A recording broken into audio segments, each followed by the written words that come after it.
নোয়াখালীতে পৌর bus terminal, পৌর সুপার মার্কেট ও কিচেন মার্কেটের উদ্বোধন করেন এলজিআরডি মন্ত্রী।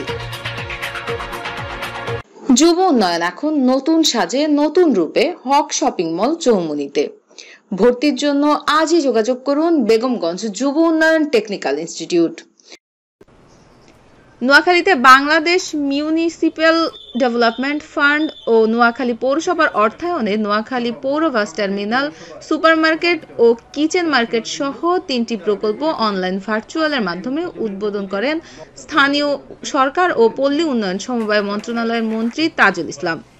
মঙ্গলবার বিকেলে নোয়াখালী পৌরসভার অডিটোরিয়ামে পৌরসভার মেয়র শহীদুল্লাহ খান সোহেলের সভাপতিত্বে 17 কোটি 42 লক্ষ টাকা ব্যয়ে এই 3টি প্রকল্পের উদ্বোধন করেন। এ সময় উপস্থিত ছিলেন বাংলাদেশ মিউনিসিপ্যাল ডেভেলপমেন্ট ফান্ড এর ব্যবস্থাপনা পরিচালক সৈয়দ হাসিনুর রহমান, নোয়াখালী জেলা প্রশাসক খোরশেদ আলম খান, নোয়াখালী জেলা পুলিশ সুপার আলমগীর হোসেন।